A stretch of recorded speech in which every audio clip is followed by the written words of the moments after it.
Welcome to the Self-Help Coaching Podcast, where insights, attitudes, and methods for success get illuminated. Learn what leaders and change workers have done and are doing now to create magnificent futures. We interview great guests who inspire you to overcome obstacles and achieve your goals. Be sure you visit our website at self-helpcoaching.com. While you're there, subscribe to us via your favorite network. Now, just relax as you listen. You can do something else, but be ready to make an important note. My guest today is Melisa Ruscsak, a woman of many talents. Her entrepreneur magazine, Tree Entrepreneur, it gives a list of where to find things, advice, both business and personal, features new businesses or authors. She was born in 1982, a native to Lorain, Ohio. Melisa grew up living with her grandparents, Francis and James LaSure. Did I say that right? You did. Okay, very good. She attended Clearview High School as well as Lorain County JBS. While in JBS, she attended the Culinary Arts program, graduated in 2001. Back in her 20s, she had everything figured out. Boy, we all been there. Then life happened, right? Mm-hmm. Back in her 20s, she had it all figured out. She had a career path and schooling to proceed with her choice. But life has a very funny way of changing even the best made plan. So at 28, after a medical emergency, she was left with a quote, with do nothing and live off the system, end quote, or quote, learn what she could still achieve on her own, end quote. She has never been a quitter or one to back down from a challenge. True, she may back off and regroup, but she will not give up.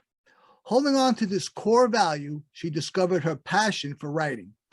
With her drive to see her words come to life, she is right there at the tip where things are starting to get exciting. 2016 saw the birth of her first written work, The New Reign, that's R-E-I-G-N. But what will the future hold? Let's find out together. Adding some modeling, social media influencing, and other outlets for her work, we'll find out. What she does and where life leads her is still an open road. I love your attitude, Melissa. It's a great, you're so open to the universe. You know, it's taken a journey to get here. If you would have met me back in my 20s, I was not this open to the universe. I was very closed-minded. Right. And when I had my medical emergency, which was 2 strokes and brain surgery, wow, it changed my perspective on everything. Talk about you transformed. I transformed. I used to be a hardcore punk rocker with a big old mohawk. I sang for a punk band. I hated the world. Mm-hmm. I wasn't violent, but I was an angry person. If you could have showed me where the doomsday button was, I would have pressed it to blow up the world. Now, years later, I've been clean and clean and sober for a very long time. I love the world. I love myself. That came first. That had to come first. And so I've transformed myself with the aid of others, and I continue to evolve and personally develop, because that's what I'm all about. So, and I think you have the same. I think that you and I are from the same tribe. We'll find out as we discuss. I think we are. So let's get to my first question. What came first, being an author or entrepreneur? I've always wanted to own my own business, but being an author came first. And it was the journey of writing my first book and learning what to improve on and how to help others as authors, which is what created my publishing house. What's The New Reign about? The New Reign is a new age young adult fantasy book. If you take Harry Potter, Star Wars, and Lord of the Rings and you mesh it together, you have the entire series. That's great. It's a funny thing. I always used to make fun of new age people in the 80s and 90s. Up until in the mid 90s, I realized I was one of them. So it's fantastic. And I love, I really consider myself more of an artist than an entrepreneur, even though I love business. But I love writing. I love writing nonfiction as a person that's into personal development. But I also love, fiction, being creative and telling a story, especially an inspirational moment, a positive message. I have no doubt that The New Reign is an inspirational story. It is, if you look at it, I wrote it in the dark moment of my life, so it's a little bit darker than I wanted it to be for a 13-year-old reading it. But at the same time, it takes us through, is reality what we are told, or is reality something we have to seek? That is an excellent question. But in terms of darkness, I always say that, no one's all good or bad. We're all both half. Okay, this depends which side we're giving more energy and sustenance to. That side will come out more. But so I don't consider, I think that, and that includes children. And I don't say that with judgment. I mean, oh, that's a bag, that kid's got too much of the dark side going on. We're always this way. So if you talk about some darkness in your book, I don't think, at least from my perspective, that doesn't discount it from any sort of inspiration. That just makes it more real. Exactly. I went to places I didn't think I would take that book. As I said, my audience at the time was a 13-year-old, because I wrote it for my daughter. Oh, okay, got you. But at the same time, it was just putting the pieces together and letting the story tell itself, and that became The New Reign. And I had originally meant it to be a single standalone novel. It has grown into 4 different series, and it's going to be over 22 books when I'm done. Wow. Now that is a great ambition. This is the first. That is the first book. 21 to go. I love it. Oh, no. The first book was wrote in 2016. The New Reign, that part of the series of Light and Dark, has 3 books out already. Okay. The Arcadian Chronicles just published the first hardcover book of the series. Obsidian Chronicle published last year, the first book in that series, and I'm getting ready to publish the 4th series that's in the collective series. So they're sequential, they're related, it's a sequence. They are all related. You have to go, if you really want to start the series, you start with The Fallen, which is book 2 of the Light and Dark series, and then intertwine everything else. Cool. When I said it's Star Wars, it's really like that. Very cool. Now let's talk about your entrepreneurialism. So that's your part as an author, but what about being an entrepreneur? Tell me about that. Well, that goes with my publishing house, Trient Press. And we started off with very small number of authors. We just to try, see where we need to increase our strengths, see what works, what doesn't work. It's my idea of a focus group. So my first authors were my focus group. What do I need to add, change, or do away with? So we're now adding new authors. We're adding services, and we're adding, just last year, the Entrepreneur magazine. So you really got a great package there for writers and people who want to do more of the business side, not just for authors, but for entrepreneurs in general. Exactly. It's not, you have to run a book like any business. If you're not running your book like a business, your business is going to fail like any other business. I like, I hope it's not a cliche. Stephen King is probably one of the most well-known authors there is. He says that one thing he's constantly doing is writing, and I don't doubt him. He probably has a great staff, but if you're, that's obviously an author is a kind of artist, but it's just, as you said, it's a business. It can't be about writing. You got to have either an agent. If you don't have an agent, then you better be out there being your own agent. I'm sure Amazon is a game changer, but you've got to run, even if you're an author, you know this far better than I do. There's a number of I's to be dotted and T's to be crossed. It is. You have to know SEO. You have to have a marketing budget. Authors come to me all the time going, I have no marketing budget. What can I do for free?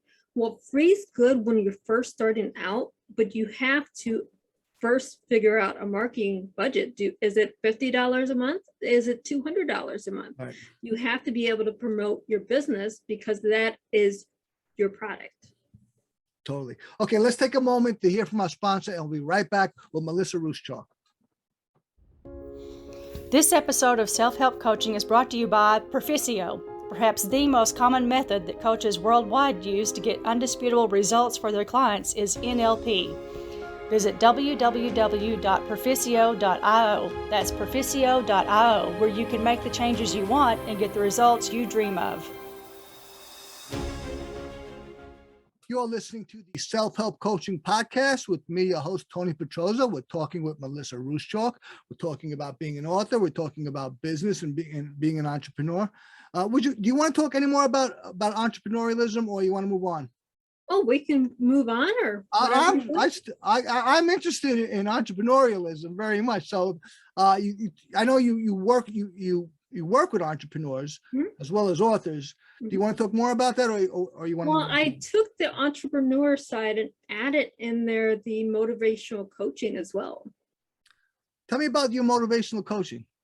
Well, it's not just, I took it from my own standpoint. What worked for me? So what worked for me is, do I stand here and do all the negative stuff?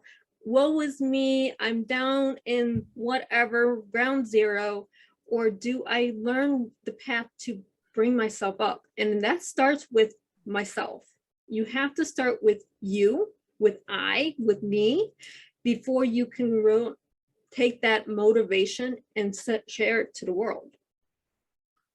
Absolutely.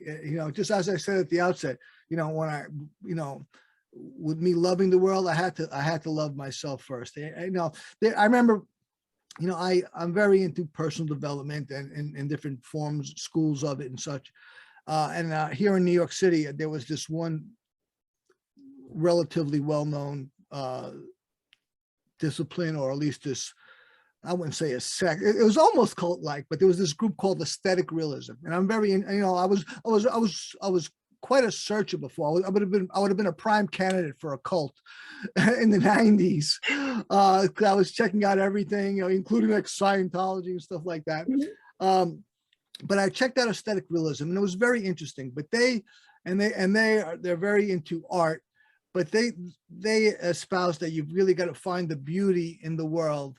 And then you can find it in yourself. And even then, before I was, had revolved to the point where I am now, which I've learned a lot in the last 25 plus years, I said, that can't be right. That can't be right that I find the beauty outside. Because when I tell you what, I see, how can you argue with a sunset even when you hate the world? But for the most part, I hated the world. I knew it was because I hated myself. And I didn't find much beauty in it. It was far and few between.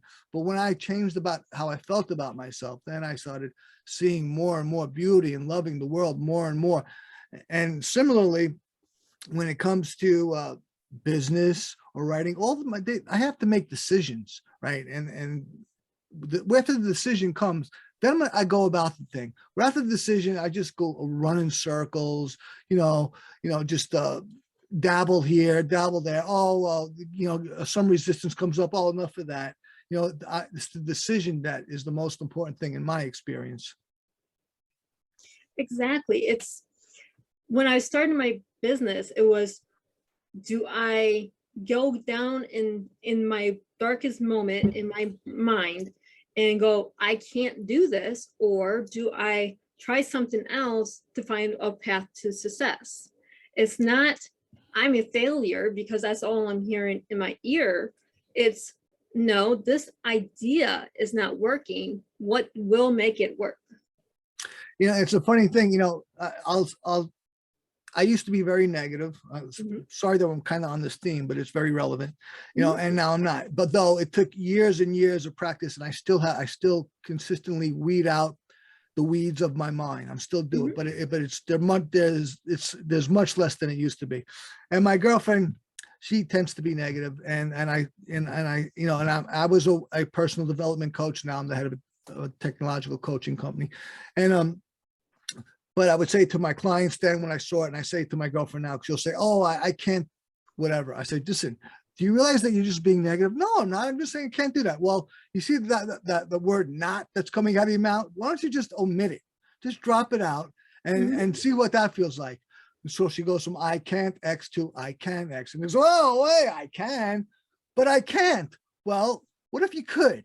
What if you just drop that not? And that not is nothing but negative. That's all it is. It's not anything but anything else. Exactly. I was 28 years old and I had doctors telling me you will never walk again. Which is the ultimate negative. That is the ultimate negative when you're 28, a single mother with a child with autism. You'll never walk again. You'll never be able to speak normal again. Well, here I am 10 years later, 11 years later. I'm speaking pretty much perfect. I still have impediments, but I'm speaking my normal, and I'm walking up to 8 miles a day. Wow, fantastic. So, similarly, I mean, experts are great. But experts are just people. All right. They may know a lot, but they're just people. And you might have saw some of my cats.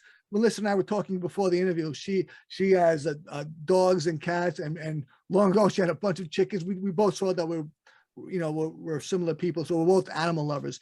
And I'm really a dog guy, but now I have 6 rescue cats, all rescued from my backyard. And they were making a little fuss around here. I hope it didn't distract you or the listeners. Anyway, one stray cat appeared in my backyard 2 years ago, and meowing and so pathetically. So I went out and comforted the cat and gave it some food for a few days, and then it only ate once. And then it crawled up into my cat condo, which had cameras on, and it just stayed there for a couple of days. When that was the weekend. Monday morning came, I took it to the vet. The vet said, "Well, you did a real good job by saving this stray, but she is a goner. There's no way she's going to live.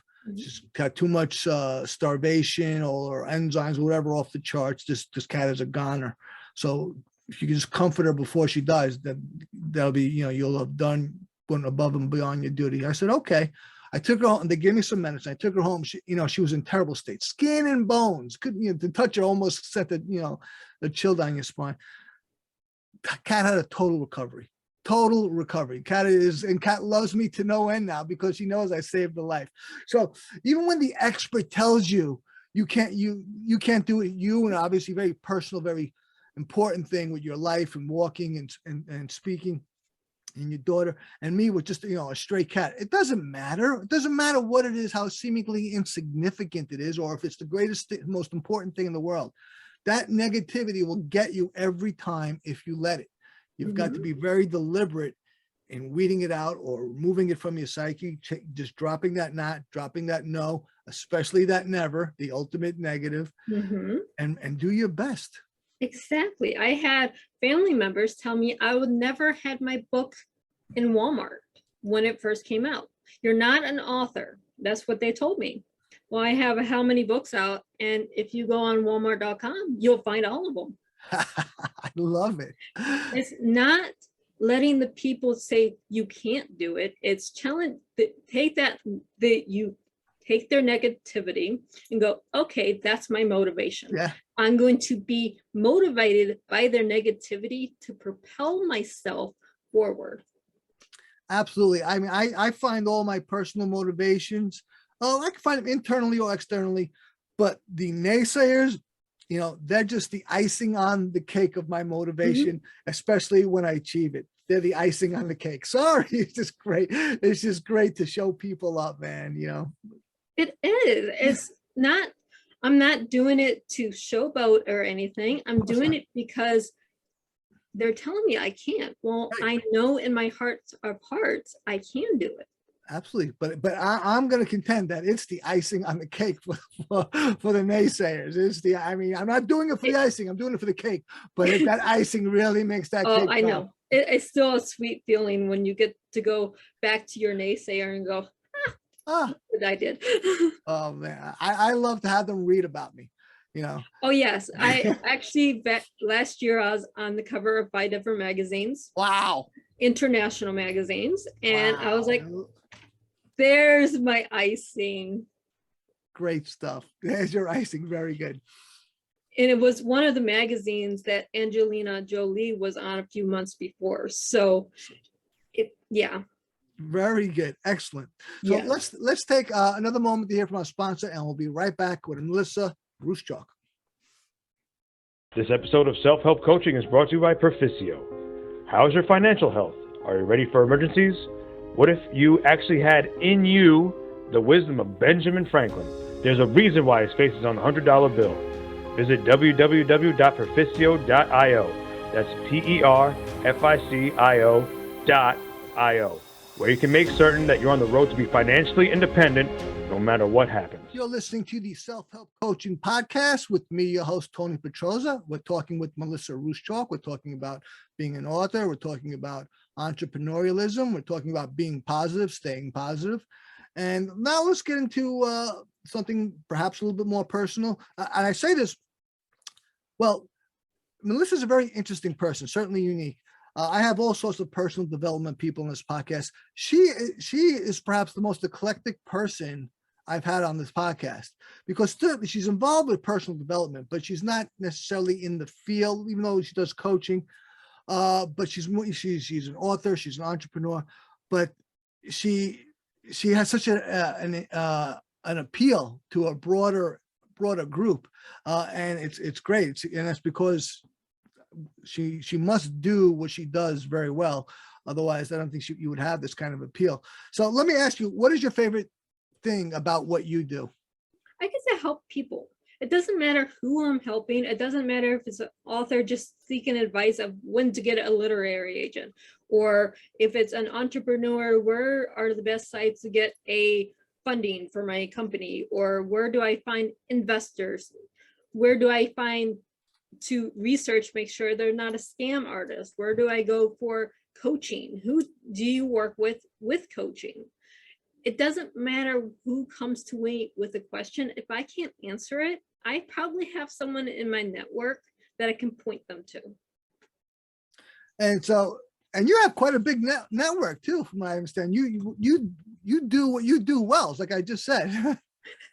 I do. I have anything from a carpenter to Brad Blazer, who is a CEO mindset coach that teaches other multi-million-dollar corporations how to run their business better. Wow. And you've been at this about 11 years now, or was that the books 11 years? No, that's the books. I just started this in 2016. Wow, fantastic. Well, exactly. So, and we're going to, at the end, we'll get to your contacts and all that, but I'm going to recommend it, because someone doesn't get, to your position or where you are without being very good. So, well, I had a lot of doors when I started trusting the universe that just opened to me. When you trust the universe and you no longer have this negative cloud over you, you start seeing the path that you need.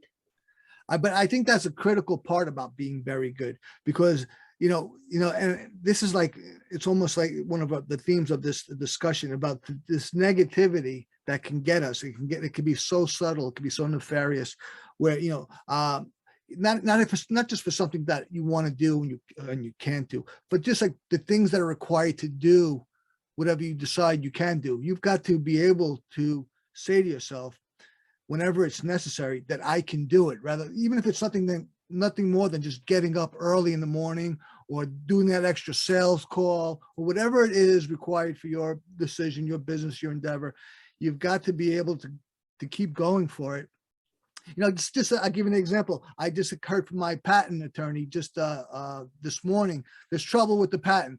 And I was like, oh no, so I could have been like, oh, dismayed and maybe, been dramatic. No, it's just something I'm going to deal with, and we're going to resolve it, and we're going to move on. Exactly. I've been working with an investor for my company to open the factory part of my company now for 2 years. And there's always been setback, and it's little things. It's not a major bad business plan or anything like this. It's just little things that happen. And anyone that knows attorneys know there's 30 pages for actually 1 page of information. Right. So it's just little things that you can go, oh, what was me? This is never going to happen. Or no, it's the universe saying, you're not ready yet. Let's pause and take the next step forward. What's that factory about, by the way? That would be for printing and binding my books and magazines, not only for myself, but for other entities as well. Great. That you're really making things happen, like I alluded to. I knew I had a right sense about you, but tell me more about Tree Entrepreneur. What is that about?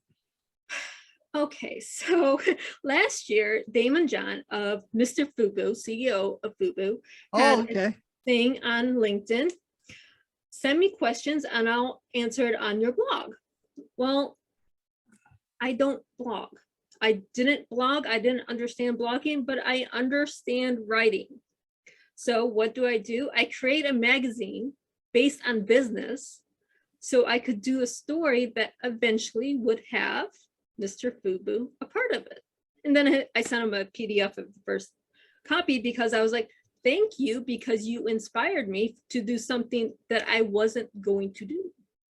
We're now in issue 11. We're doing a bi-monthly magazine, but I actually had Rachel Hamilton, who's a New York bestseller, just write for my magazine for this month. Well, does your magazine have is it paper as well as electronic? Or It is. It's both digital, and you can buy it at walmart.com. And it's about business and being It an has author. stuff in there for business. Any business can use it. Anything from a startup to a CEO, I think Thick uses it because he's one of my best friends, and it actually was on the cover of issue 2 because it was personal favor for me. And we trade notes. We go from, okay, where do I find investors? Where do I find marketing for my book? Here's a story about a business owner, how they started at scratch and made their Fortune 500 company. Great stuff. Now, what is now the name Tree Entrepreneur? Is that try as in 3, or is that something else? Try as in 3 because there's 3 of us beautiful women that run my company. Ah, okay. You want to give them some shout outs or give me some? Sherry Chapman, who is my romance author of historical fiction. She is my director of human resources for my authors. She handles all my authors' questions and does it beautifully. Is this like your LLC, Melissa, or what do you? My LLC, yes. Right. Okay. So Sherry works for you. Sherry works for me. Okay. And then Christina Figueroa, I can't ever pronounce the hyphen of her name, is my COO, and she works for all my business sense because she has opened and operated other startups and exited correctly. Great stuff. Now, so how difficult was it getting your LLC off the ground? And because it was a challenge. Yeah. It really was. It's still a challenge. And it's every day there's a new hat I have to invent because I didn't know when I started it, even with a 127-page business plan. Wow. I'm very detail oriented. I had like 8 pages. and I have my ambition of my company is to change the world with a revolutionary app that's going to make self-help finally. I love self-help. I love personal development. Now, obviously you're into personal development. And by the way, I have to apologize. I said that maybe you weren't as much into personal development as I didn't realize. That might have been a faux pas on my part. Fine. I do a little bit of everything. I have a event that I think is being postponed. It was supposed to be in June in Hong Kong for the Heron Foundation. It was a 7-day event for personal development and teaching youth to grow responsibly, mentally and physically, education. I think that's being postponed because of where China is with COVID. But at the same time, I also do schools. I do networking. I do stuff like this. I just don't advertise that I do it. Yeah, you seem actually pretty humble to me. And I don't like it. No, I'm only kidding. Great. So that's great. And I'm glad that you clarified that. But what I was saying about personal development, my company, Auxilium, is a technological coaching company, and we're creating this app, which we haven't launched yet. We're 2 years behind schedule. because we're undercapitalized. It's basically an app like this takes at least $500,000 to launch. We've had $200,000, so we're still making it work, but that's why we haven't launched anyway yet, but we will imminently. Anyway, and so I'm going to change the world. I'm going to transform self-help, and I love self-help. Now, how familiar are you with self-help? Very. Not Okay. only do I teach it, I practice and have 3 wonderful mentors that I've worked with to get me to where I'm at right now. So you teach it, but I contend that if you're teaching it, Mhm. then it's not exactly self-help because you're teaching it, you're helping the student. I think self-help by its true That's definition. where my mentors come in. So I'm always learning from them as well. Okay, great. But in strict self-help, where it's just a person taking a home study course, it's just them. And I contend that if it worked, I'd have been a millionaire 20 years ago. I'm still living hand to mouth. So it needs a little bit more. But you definitely I think that and there's maybe there's not enough agreement, but certainly personal development and self-help get traded, exchanged. But I think there's a nuance or a distinction, and you're definitely into personal development, but self-help perhaps not. But maybe that's just my own take. But my app is going to transform self-help. It's and it's going to make all the all the claims will a user will actually experience them, and they'll be totally elated. They'll get everything that they hope for, as opposed to the opposite. You're going, oh my God, I read this Tony Robbins book. I was going to be rich, and I got nothing. It's going to work. Anyway, my point is that in personal development, you actually have quite a cornerstone. Oh no, hold on, before I backed up, I wrote an 8-page business plan on this technological coaching company, and you wrote 123 pages. Is that what you said?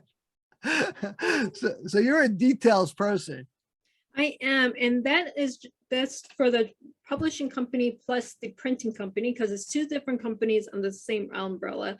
And actually, there's a core corporation that's on top that I'm CEO of, and then from there's 2 smaller corporations. Then one you go down and you get to Tree and Press. I love it. Actually, one of my fortes, one of my fascinations are organizations and hierarchies. I'm all about that stuff. I'm fascinated by that stuff. It's great. And you obviously you're into it too. Great stuff. So yeah, were you going to say something? Well, as an author, I have to be detail orientated. So I just took the detail orientation from being an author and transferred it into business. Touche. Great. Okay, let's take our final commercial break, and we'll be right back with Melisa Ruscsak with her last segment. This episode of Self-Help Coaching is brought to you by Perficio. What if you could get the results of being coached without a human coach? What if a computer could coach you? Visit www.perficio.io. That's PERFICIO.io, where you can get coached without scrutiny, judgment, or pressure. You're listening to the Self-Help Coaching Podcast with me, your host, Tony Petrozza. We're talking with Melisa Ruscsak, having a wonderful organic conversation about all she's about and how fascinating she is. And now we're coming up to the close of our interview, and I want to ask her my final question, and that is, why is coaching so important to you? There's so much negativity out there, and it comes from ourselves. We find ourselves in a negative space. Well, what do we do but lash out to the world around us? Well, if you can find love within yourself, then you project love and harmony around you. Now that sounds a little bit foo-foo, but at the same time, if you put negative into the universe, you receive negative. If you put positive into the universe, you find positive back. Absolutely.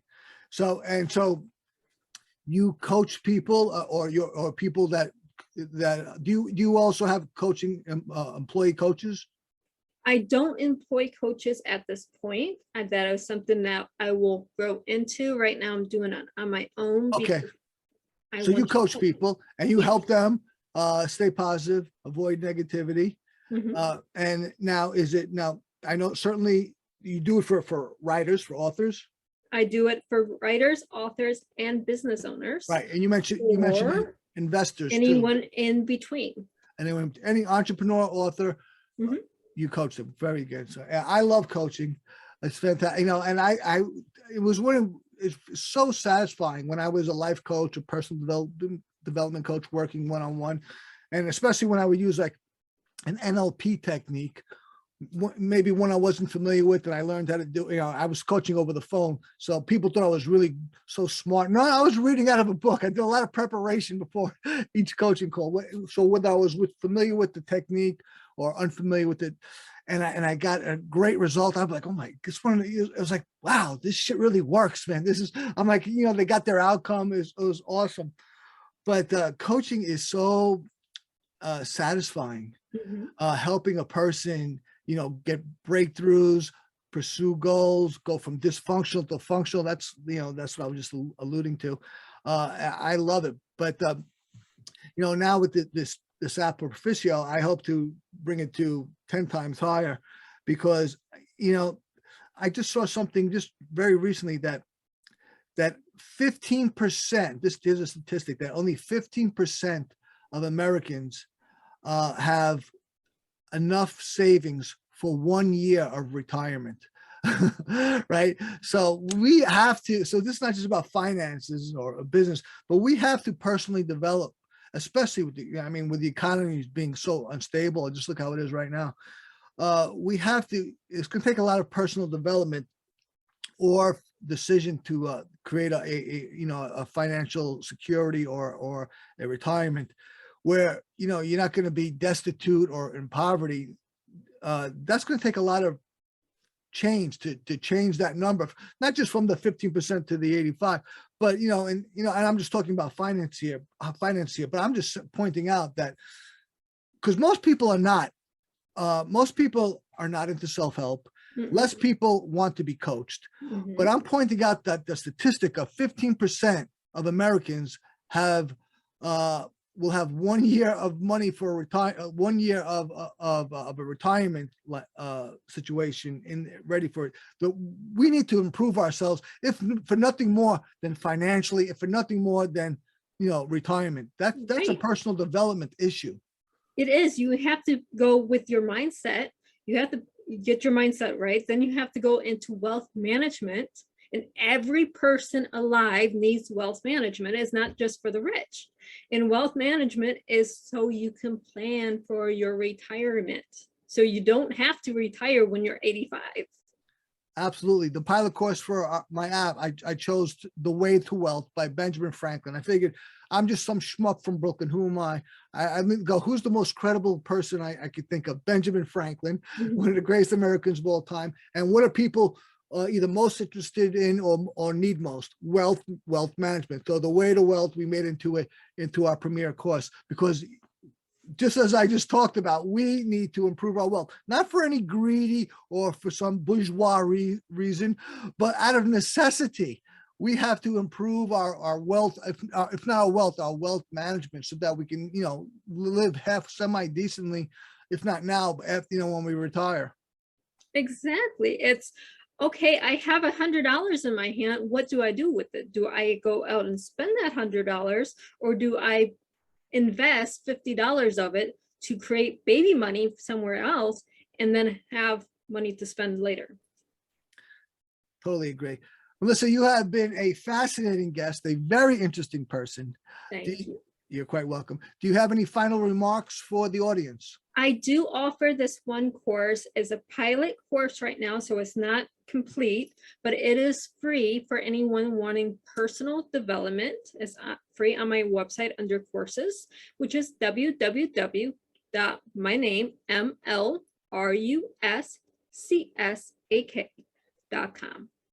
Right. Now you have a number of websites. I know you've got tryandpress.com. They are all linked. Every link that you can find. If you can find me on IMDb, which is for film and modeling or acting or voiceovers, that's all on my site. You can find my Facebook, my LinkedIn, my Instagram, my Twitter, my Twitch. I think that's all of them. Okay, and they can go get to all that social media on your website. They can find my social medias on my website. You can find my businesses on my website. Okay. I made it really, really easy to be found. Say and spell your website one more time and tell them what the free gift is one more time, please. MLRUSCSAK.com. And the free gift is a free personal development course that you can take. It's called Are You Happy? That's the name of the course. That is a very important question. So well titled. Well, it's coming out with my new book, which will be out later this year. Fantastic. Great. So, and your social media, you're on Twitter, you're on Instagram, you're on Facebook. On Facebook, you're author ML Ruscsak. Yes. Ruscsak rather, and Instagram, you're ML Ruscsak. Same thing, and Yes. same thing on Twitter. Oh no, on Twitter it's a little bit different. Twitter is my last name first. I had this wonderful Twitter page that was up for like 6 years and it got hacked last year. I do not like hackers. I had over 150,000 followers and now I'm back to 1,000. So it is what it is. It is what it is. Okay, and we'll have a profile of you on our website. All your social media will be on there, or you can go to Melisa's website. Melisa, you've been great guest, really great value, great interesting stuff. I highly encourage anyone to go to your website. Are You Happy? She's offering a free course. Are you kidding me? Go to our website. Are you crazy? Check it out. Well, yeah. I have one more thing that's going on. If you check out my website, it's a questionnaire right now. If you would like to take a travel trip with me. Wow. It's something that would be for authors, entrepreneurs, and later on would be for self-development. But I need to know where everyone wants to go. So you're talking about a group trip? It's a group trip. Right now, it's a questionnaire. It takes 2 minutes. None of your information is saved other than your answers or where you want to go.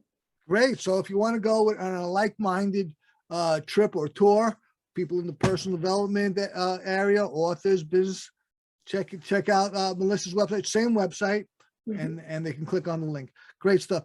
I really appreciate it. I really appreciate your generosity, your time. Very interesting person. Great stuff you do. And I want to thank you again. And remember, everyone, that we're all responsible for ourselves and we could all use a little help. With that, thank you, Melisa. Thank you for joining me, audience, and we'll see you next time at the Self-Help Coaching Podcast. Thank you for tuning in to the Self-Help Coaching Podcast, where insights, attitudes, and methods for success get illuminated. Learn what leaders and change workers have done and are doing now to create magnificent futures. Remember to visit our website at self-helpcoaching.com and enjoy even more great episodes like this one. Again, while you're here, subscribe to us via your favorite network. We look forward to seeing you next time on the Self-Help Coaching Podcast.